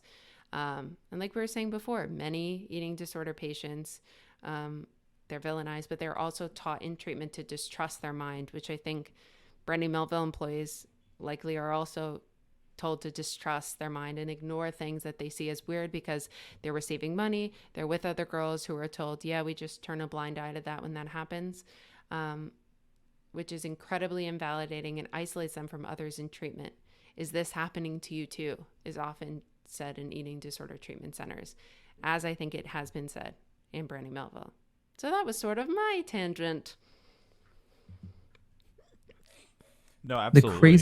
The craziest line from that text that you just quoted is this convergence on the idea of sex and food as like a carnal sin, like gluttony is one of the seven deadly sins, and those two things intersect it. And we see tracing that down backwards through history. Well, yeah, as she states, women are the crossroads of those two things. They produce food, literally, and then they also are, in the eyes of man, vessels of sex. They are the perfect thing to represent this sin. To blame, to put on, and to blame it on. Scapegoat. Yeah. That is such a crazy, it's a crazy realization. I think it's a great book for people to read. I think some parts are more sort of like waxing poetic, definitely. But I think a lot of the stats are really fascinating. I could go on forever, but I also don't want to completely take over the whole conversation. But there's a lot of really good stats in there to talk about. And I think its discussion on eating disorders is fascinating and super important as we move forward as a society. Absolutely. And I think this was part of my tangent, so this is just adding on to what you said. the reason I said previously about the opinion being nuanced is that it's not only the parents' fault either. Like you had talked about, like, why don't you leave? Like, why didn't you leave? Why did it take you forever to leave? That's a very common question for people that were in cults. Yeah. And the like why that's such like a dismissive kind of question is that it flagrantly ignores the power dynamic that exists in something like that. It is designed. There wasn't as much, but there was still a good chunk of cult kind of messaging in Brandy Melville. Cult of fast fashion. Literally the title. Exactly. But specifically that company is saying, like, just don't, like, this is how it goes. Like, trying to do their best to make it feel normal. And so when you make it feel normal, or like with other cults that they tell you to just, I don't know, put it on the shelf or something, whatever they tell you to do to just not question it. It's very commonplace. So then you've come to a point where you're like, this is normal. I feel terrible, but it must not be because all this weird that I thought was normal. It must be me. It's right. It must be me. So they're not going to talk to anybody. The point is to make it so you're isolating people. And so I think, especially with the people that like that, what was that, the hotel or something that Brandy Melville had? Yeah. Like The apartment in New York? Yeah, that one. With the Uber. Like that kind of it's kind of culty. Like that's not to say that this is necessarily a cult, but it uses cult like techniques. Methodology. Of isolation, of blame, of shame, and shifting that blame constantly. And that's what power dynamics do. Power dynamics are really dangerous. And I think this is a perfect case study of why. Is not only is it bad, but it causes you to not question it. So I think that's a great point. That's a really awesome point. Thanks. Vulnerable people too. Just really like targeting vulnerability, targeting people, saying there's something wrong with you and here's how to fix it. I have the answer for you. And if you follow me, which is a lot of the basis of many cults, if you follow me, you will be blessed. You will be going to heaven. You will be holy. You will be beautiful. You will be rich, whatever it is. You'll be divine in the eyes of God. And it's almost always at the exploitation of women. Absolutely. Almost every single time it is exploiting how women. do you power the cult? How do you keep it going on? You need babies. Yep. So it's, pretty cool stuff. And that thing about targeting the vulnerable, like, kind of explains the whole thing. I mean, sorry, it adds nuance to what we talked about when we talked about parents. Because it's like, okay, even if a lot of parents created an environment within which their children felt safe and stuff to open up and be able to talk about them and then avoid this problem, it's those who don't have that environment who would be targeted by someone by a company like Brandy Melville. And so those are the very customers that they're going to go after. It's the insecure people, the ones who don't have that like support system or like basically like psychological immune system.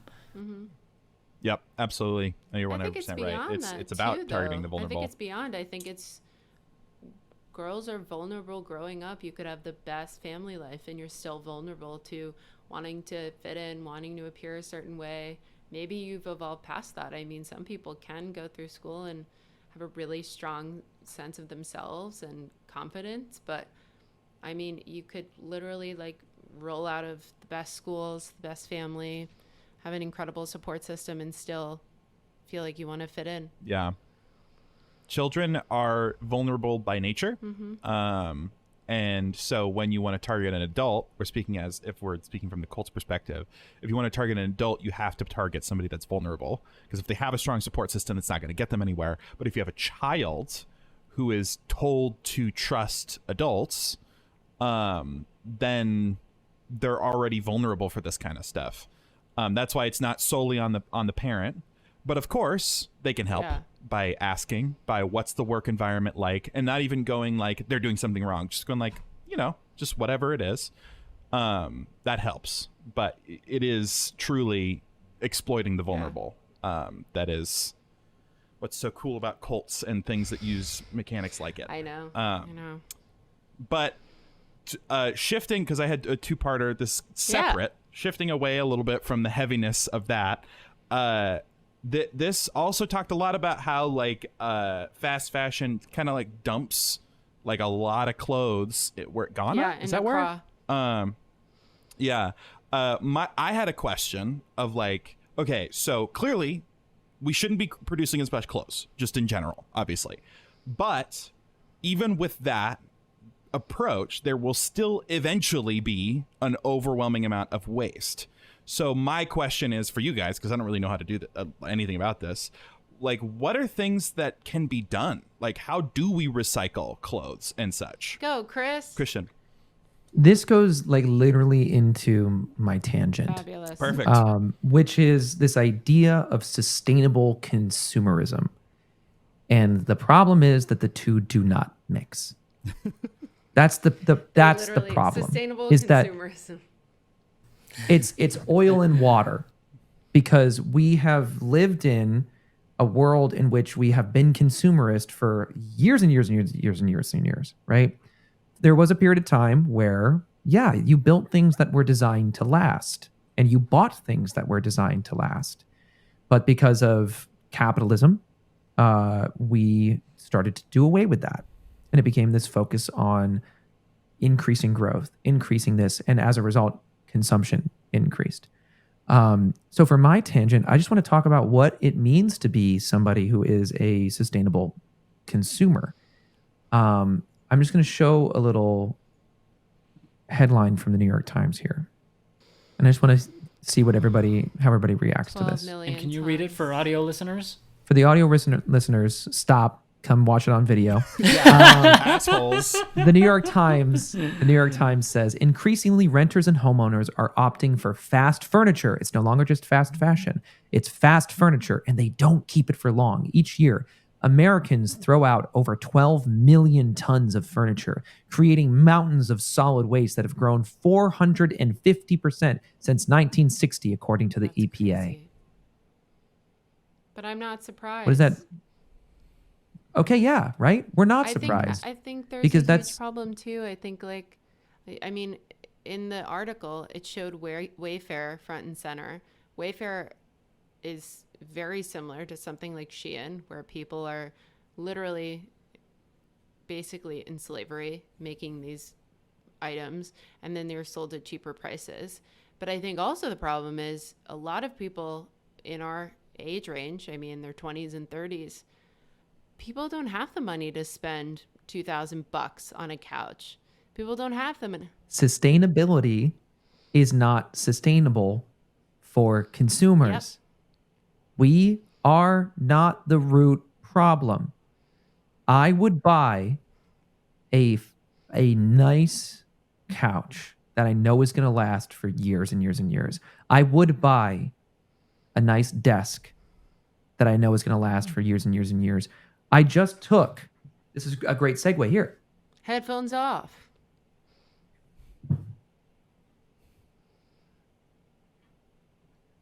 I've had these boots for a while. I've had them for a while. I just went and got them resold because I was like, I'm not throwing these away. These are good quality leather boots I bought for like $90.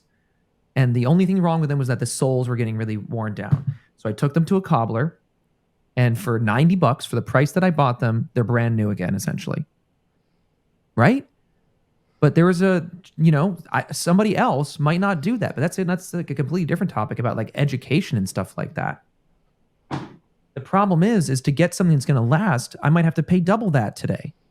To go out and get like brand new, like Timberland boots, that's like $120, right? So that's like that's part A, right? Part A is that we literally just can't afford to do it, right? The reason that people go and they shop at these clothing stores is because it's exactly what that girl said. She's like, no, Brandy Melville is evil, but that baby tee is so cute, but it's also really affordable. And we don't have the income, the disposable income to make a conscious purchase like that. Mm-hmm. Mo, maybe you can find it because you have the documentary up. What was the company that was like recycling the wool? Oh, I wrote in it down. Prato? I wrote it down. Manteco. How much is like a Manteco scarf? How much is a Manteco wool jacket or Probably something a like lot. that? It's probably a lot of damn money. Money that we don't have. I mean, I shop secondhand because that's where you can get quality for money. But most people don't even want to do that because of stigmatisms around thrifting and shopping secondhand, stuff like that. And because even thrifting is getting unsustainable. Inexpensive. People and expensive. Like, this is a vintage piece. It's comfortable, it's fun, it's fashionable. I like it. I'm going to wear it a lot. I bought it for $40. That's what I would pay for like a new pair of jeans on sale. You know, we're reaching this point. We're at critical mass here of we just can't afford to do this anymore. And I am so sick of these headlines from the New York Times and stuff that blame the consumer. It is not the consumer's fault that nobody can afford nice furniture or sustainable clothes or things like that. Because one, we don't have the money. Part B is education. People don't know, or it's part of culture to live like this and have fast fashion. Or sometimes from an economical sense, it just makes sense to these people. They don't know better. When I was at University of Wisconsin-Madison, every summer I would walk down Frat Hill, not Borum Hill. What's it called? Anyway, it was Frat Hill. Oh my God, Frat House Row. There we go. There's this hill on one side of town. And every single summer, there were mountains of mattresses and carpets that got pulled up and frames and pillows and everything that were just being like thrown out because they've been soaked in beer or whatever, right? And it was just cheaper to get new ones and to recarpet and to whatever. Hugely wasteful. So there's that aspect. But then for the average consumer, I don't blame people for, I can't be bothered. I'm just trying to make ends meet. I'm just trying to like get through the day, get through the week. I've got other bills to pay, you know? It's like having a hangnail. You don't focus on anything else during the day. You could be like, I don't know, there could be like a thunderstorm outside and you're focused on your hangnail because you're like, that's really annoying and I want to go take care of this. People have bigger fish to fry. And there's a culture of this. There's a great video that I saw of somebody went around and was like asking like fashion people at some convention. It was like, how many times do you wear your white Air Force Ones from Nike? And some people were like, maybe 3 times before I have to get a fresh pair. 3 times? 3 times. Every single article of clothing that I've ever owned, I have worn until the wheels fall off. Like into the dirt. Like the heel on this was literally like shaved off. You can even see there's like a line right here. That's where they added new material. That's how much stuff was shaved off this heel from me using it. But people don't know better. They don't. And again, I don't blame them. Bigger fish to fry. So we need to, one, educate people on what sustainability actually looks like, right? And that's the 3 R's: reduce, reuse, recycle. And they are listed in that order because those are the impacts, the most impactful order. If you want to be sustainable, reduce the intake, right? Reduce consumption. And as I was like looking at the images of the beaches literally lined with like piles of clothing, I was like, the only way that we can stop this trajectory is to literally stop making. We have enough clothes.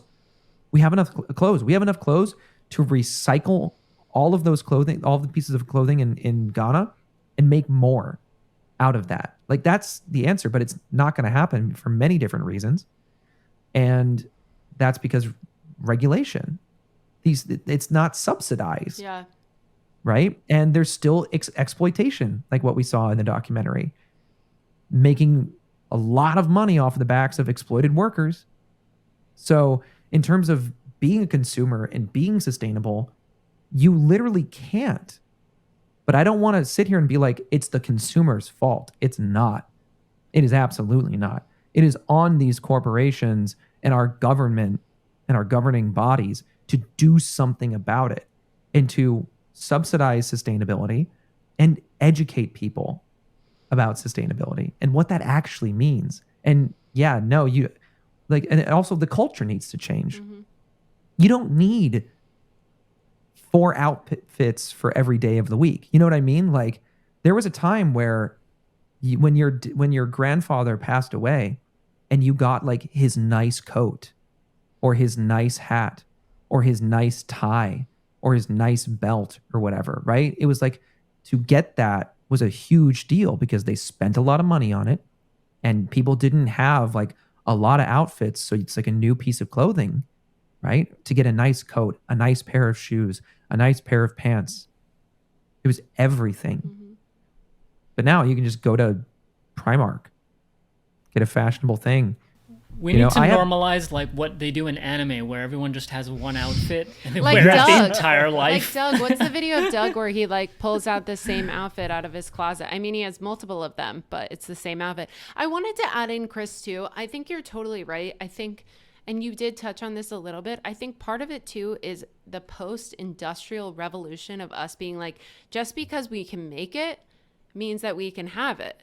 I mean, it's easier to make things, so therefore it's easier to produce more and more, where I think our ancestors, people much older than us, would have like 2 pairs of pants, 1 dress. And because people started working more and had more responsibilities, I mean, think of things like the washing machine invented, so women wouldn't have to spend all day washing stuff at the river.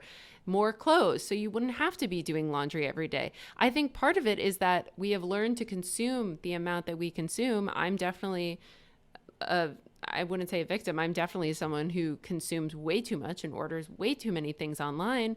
But at the same time, companies are producing because people are consuming it. If we stop buying it, I don't know necessarily that's going to stop the demand. They're going to still produce these things. I wish I was more optimistic about it, but I hear what you're saying too. But that's where I'm saying it's the culture that needs to change as well. Culture and education. I don't think people literally understand that they're over consuming. When I hear these figures of like someone buys, I took it was an ecology course. It was botany technically, but it touched on sustainability. I'm still listening, but I'm sharing the photo of Doug, which is an old cartoon. Yes. For anybody who doesn't know, of him. But some people will buy a shirt and wear it like, I don't even know. It was like maybe 6 months or something like that, and then throw it out. Yeah, Katie, could you do that? And I think this is just a difference between like how I was raised and being probably lower middle class for a portion of my life. But no, you wear it until you can't wear it anymore, or then you donate it or whatever. Yeah, there we go. Or so for the Doug, audio listeners, Katie has pulled up. Doug, this very funny Katie's cartoon pulled up a picture of from Doug's like clothing. the 90s and 2000s. He wore the same outfit every day. It was a white shirt, a little green vest, and brown shorts. And I remember there was a scene where he opens his closet and it's the same outfit hung up. Here it's 6 other times. So we were just remarking that that's funny. I mean, he does have multiple of the same thing, but yeah, it's kind of like an anime where you have your character wearing one thing. And for us, we're like, yeah, that's totally fine. That's their identifier, like Charlie Brown. But anyway. The final point I want to make here, and then I'll end my tangent, is that, yeah, so the culture needs to change and the education needs to change. But to what you just said, Katie, of like, well, people are going to want this anyway, right? The reason to sit here and go, well, the reason it exists is because there's demand for it. What sparked that demand, right? And this ties back to regulating things like tobacco and all these things, because yeah, human beings will of course continue to consume.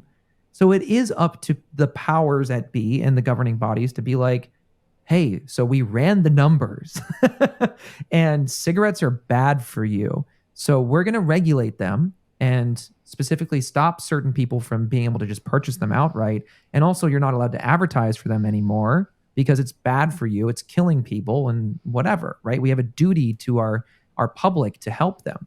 So if that's the case, then it is on the companies, because if it comes down to it, you're completely correct, Katie.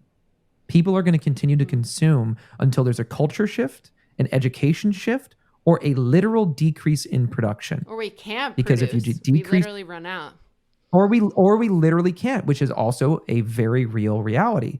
But I'm so ready because there's more power. The companies and the politicians and governing bodies have way more power than the average consumer. I could go out onto the street and try to educate people every single day, and it would make so much more of an impact if the government or corporations or whoever just stopped and said, we're not producing anymore. In fact, we're now turning all of our effort into grabbing whatever clothes are already out there in Ghana and these places and recycling them, right? Reduce, cut it off, reuse. Everybody, we're not selling any more clothes. Reuse your clothes as much as possible, right? And then recycle what we have left over. I was just gonna say about your culture point. I feel like the best way is probably gonna be celebrities, unfortunately. And you look at Brandy Melville, the way their entire marketing was basically Instagram influencers and celebrities. And I feel like if they started, shopping, like becoming more informed consumers that were shopping the way that you're suggesting, that might be one place to start for the culture piece. And related to that, I wanted to share this subreddit called Buy It for Life, which is awesome and people should check it out. Over 2 million people who are just talking about like products that are made to last. You can go in there and ask questions, and people discuss items in all sorts of categories that just last a really freaking long time. I just saw the Cuisinart like coffee / herb grinder. It's like, and you can tell it's old because the plastic has turned yellow. Well, I was gonna say, I'm like, I like that cream color. And this is this thing that I heard about with Veritasium is planned obsolescence needs to stop being a thing as well. Because that's the reduced thing as well. Yeah. Is like my family has the same washer dryer set they've had since they were married like 30 years ago. That's awesome. Because they've been repairing because they know as soon as they buy a new one, it's going to break in a few years. Yep. So it's much better for the environment and economically to just keep repairing the one that they have. Yeah. And sorry, just to jump in, that's exactly what they were talking about for these workers in Ghana. This isn't like, they're not thinking, oh, we're practicing sustainability. It's literally built into the culture. That's the difference. They have to deal with it. Like it's not like something that we ship off. Exactly. But also the very culture of it is, why would we throw out perfectly good clothes? This is what I'm talking about, is that I was raised a certain way where I'm like, you buy a t-shirt and then you wear it for a month and then you throw it out. You buy a pair of shoes and you wear it. Somebody once said one time. They wear an Air Force Ones one time, then it's ruined. They can't wear it anymore, and they go buy a new one. Are you insane? At least put it in Goodwill. Jesus Christ. Yeah, it's like, how? Like from a cultural standpoint, for me, I'm like, no. No. So the culture needs to change. I think what's sad too is I think people have the right intentions of donating. I mean, I always thought before this documentary, I'm like, it's really good to donate. Like, I really want to make sure someone gets like a really good quality item. I really try to donate. But when there is that excess, like there is, because people are thinking a similar way, that's when we see situations like Ghana. And I agree with you. I think the people in Ghana are like, oh, like the last section where that guy was cutting up 2 shirts and remaking it. It was really, really cool. Sort of upcycling his clothes, which I think is another fun topic that if we had time, we totally could have talked about, but I don't think we're going to have time. But yeah. One thing I was just going to say real quick though, is that, we are also selling these things to Ghana. They are exasperated by the amount of stuff that they have, and them dealing with it is because we forced it upon them. And of course they see it as wastefulness, but they're also like, what do we do with these things that we've made their problem? So you guys know the part where they were like carrying stuff on their head? I'll play the clip and then I'll find this. I'll share this really interesting article I found. Okay. In Continental, they carry bales of secondhand clothing that weigh a minimum of 120 pounds. So it's their entire body weight on their heads. This is dangerous. and it's literally back-breaking if you carry 50 kg 10 times a day. That's 500 kg on a woman's body. A lot of the girls have chest pains, they have scoliosis from the work. It's literally crushing cartilage, compressing it. So the article that I found, it kind of shows you that this exercise. Okay, so like obviously like in the documentary they're showing like the worst case scenario where it's like really bad for you because of the loads that they're carrying and the frequency with which they're carrying it. But this article shows you something really interesting, which is that head loading might be like a natural human movement that we just don't do anymore, and that actually might have been good for us in the right doses. Obviously, there's a bit of romanticization in the article where they talk about like, oh, African women carry head-supported loads of like really high loads more economically than army recruits and whatever. Like obviously, to some extent, like beyond a certain extent, it can be really bad for you, as you saw by the X-ray stuff. But like up to a certain amount, it's like really good for your posture, and it like aligns your spine and strengthens all of the muscles that you need. And actually, like the person who founded Patagonia, they took inspiration from people in Nepal who had like really strong muscles around their spine because of how much load they were carrying and stuff like that. And so this was just an interesting article because that had like a lot of really fun images. Interestingly, most of them are women, which, you know, supports what we were talking about earlier. Like a lot of the exploitation is usually women.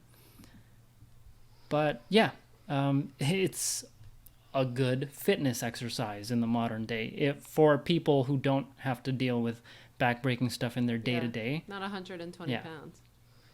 Yeah, I exactly. mean, it's Your funny entire because body you weight is just crazy. showed that the photo of the women in the article, the woman, and how it was also like an etiquette exercise. Like I remember princesses in TV shows would always like carry books on their head, and it would be like, so their posture was straight up and down, and they would be able to curtsy and be very elegant and such. So it's funny. It also kind of transcends. I mean, obviously at different weights, but it sort of transcends class as well. Yeah. And it's also just a really efficient way to carry high loads. I tried it after reading this article at some point, because I read this months back. I tried it at the airport, you know, when you're walking through. So instead of carrying my luggage like by my side, I just like put it on my head. And it feels way more effortless than you would if you were carrying it like here or even on your back or with your arm. I guess it's just because it's like if you carry something like this, for example, it would feel very heavy, right? But the closer it is to your center of mass, the less heavy it feels. And what's like the perfect like center of your mass? It's like literally above your head, because you can't put something inside you. Yeah. Yeah. It's like the backpack is a close second, but yeah, exactly. Yeah, that kind of reminds me, like, because I grew up with farm animals, and so like we would get like bags of feed, and so like city folk would have the idea of just holding it like in your arms, but like the real people that know what's up, you just throw it on your shoulder, and you're like, yep, this is way easier, so much easier than just trying to hold it. yeah. I don't know if you've ever had to put salt into the water softener of a home before. Anybody here? My dad would always make my brother and I do it. And, you know, these are like 50 plus bags of softener salt. And yeah, I would try holding it here or whatever. That would suck. Throw it over your shoulder, a little bit better. Putting it on the top of your head, actually way easier. Way easier. And that's probably because, as you're saying, Mo, it's closer to it's like aligned with your center of gravity, but there's also more holding it. Because if you put it on one side of your body, you're like, the gravitational force is pushing down on your shoulder, which is then being supported by your shoulder muscle and then like one side of your body. But if you put it on your head, yeah, you're getting some pressure here, but you're also being supported by both spinal muscles, all of your shoulder muscles, your leg muscles as well. I could totally see that. to an extent, as we've been saying, right? I feel like this made me think about just like all the ways in which some people are like, we need to reject modernity and return to monkey and just like do things like eat super clean, like only eat like nuts and berries And dirt. like, and dirt, right? And like rub dirt in your wounds and go outside and like run like a gorilla or something, like, you know what I mean? Like all Die these by things. dysentery. Exactly. It's noble. It just, and it's like, it's true to an extent, you know, there are ways in which we're ourselves up with technology, but sometimes, believe it or not, modernity is like good for us and like increases our lifespan and our natural health and things like that. That's crazy. Who would have thought? We could let Grant just do his green room, because I would love to hear that lore drop. Yes, please, Grant. Oh, okay. We're transitioning to the green room. I think it's for a Grant green our- room. A GR. A Grant Green Room. For those of you who are new, who don't know, the Green Room is where we talk. No, sorry, we talk random, not people. We talk smack. We just talk about like what's going on with our lives. Yeah, just talk about what's going on in our lives, what's interesting, and all that stuff. We were before we started the episode. We were talking about horror and like a very famous Japanese artist, Junji Ito. One of his stories is Uzumaki is getting an anime. Oh, you're good. It's getting an anime adaptation that looks really good. So we're talking about horror, and Katie was like, "You should like, have you read it or have you watched any of it?" And I was like, "No, I'm too much of a bitch." No, you're not. You can do it. Only if you want to. I know I could do it. I just don't want to. You're a sensitive guy. I'm a sensitive guy. I don't know what to tell you. But I was just saying how I totally respect Junji Ito, and like he just makes incredible work. But it's so not my thing. And I think as someone, like, I personally love horror, but only in games, because it feels like that's when I have control over it. So I can do what feels right to me in that situation. And because of that, I've been able to enjoy, I think, horror probably on a very much higher echelon in that art form than a lot of other people, because it's usually the opposite effect. Because usually, like, when you're watching something, people say, oh, you can close your eyes, you can pause it, or that kind of thing. And so, like, for me, like, my favorite horror thing is PT, which is people largely consider as the scariest thing a game can offer. I can love that game. But when it comes to movies and TV, I have always been kind of sensitive about themes. Like, more recently, me and my dad just watched Kill Bill for the first time. Never seen it before. That movie is excellent. But there's this one part at the very beginning where the main character gets shot, and I was like, ugh. I had like a very visceral reaction to it, and I didn't like it. I didn't like how I felt. It wasn't one of those things where I was like, oh, I was supposed to feel it like that. It was way more intense than I'm sure most people feel it. But as a kid, I grew up being very sensitive to tone. So if anything was intense, I would not be able to handle it. Since then, I've gotten way better at it. But as a kid, the worst of it is I developed a phobia. I didn't get diagnosed because I didn't tell anyone. But I developed somewhat of a phobia towards puppets. Like a deathly horror fear of puppets. Yeah, right? Kind of hate them. I could not watch Sesame Street. Oh yeah. Like, genuinely, that I love Sesame terrifying. Same thing with anything. Like the Hey, Grant. That was like I'm not afraid of them anymore, but like that was how bad it was. Is that like anything that felt even a little bit uncanny, I couldn't handle it. And so that has still, to an extent, entered with me into adulthood. So when there is something that's like, Junji Ito is such an effective storyteller, and his art is so effective at being just disturbing. And it's amazing what he does, but at the same time, it ends up being too much for me. Ends up just not like, it's not the fun kind of scared. It's the, I do not want to feel this kind of scared. Wait, so I thought you were, so that's something that you were not open with your parents about, then. I was gonna say that too. I was like, oh, so your parents We weren't open about that. Well, So that means everything that you said about that is a lie and not true. true. And it's actually parents can do whatever they want. We and got there's him! No We got repercussion. We did it. Open and shut case. I think I did tell them to an extent, but I don't think they ever like truly knew how bad it was. We can cut this part out. No, you're That's so fine. funny. But yeah, it was not great. Not great. So for the most part, now what I watch, now especially in adulthood, I'm more careful about what I consume, only because I know it can really affect my mental health. So, yeah. Yeah. Yeah. But that's my lore drop. That's the Grant lore drop That's for today. sick. I'll do one next time. Well, if we Hell have yeah. just a split second, the one that I want to share, I'll go grab it. Katie, talk about Mario Kart. Oh, I'm quickly. shit at Mario Kart, and I'm trying to get better. Well, I'm really bad at Mario Kart, but I'm trying to get better at it because he's teaching me how to drift. Yeah. So we have a Switch, and I like playing Mario Kart, and I've been trying to get better at playing Mario Kart. I like playing and so does Mario Katie. Kart, and I want to get better at we playing just- Mario Kart. We needed controllers because we only have the Joy Cons, and so I found some and I ordered them, and I just think they're really cool. I just think And they they're look really rare. cool. What? Oh, That that's is beautiful. so cool. Is that Nintendo Right? official? No, this is Okay. a different brand, but it works perfectly, and I got one for myself. He got me a and I got girly for one. Katie. It's for girls because it's pink. That It's is really so cool. It's cool. got This paddles one- on the back. It's a Yeah, good it's sick. controller. Yeah, and it has app control, so you can program all of the buttons and stuff like that. That's awesome. And you can adjust trigger sensitivity as well. It's not like reactive, like it doesn't like get harder to pull, but the gate, the threshold Yeah. changes. So that's the Capacitive. quick green room that I was dying to share. Yeah, they're That's cool. awesome. That's awesome. They're really cool. Oh my God, we didn't clap today. It's Oh, fine. it's okay.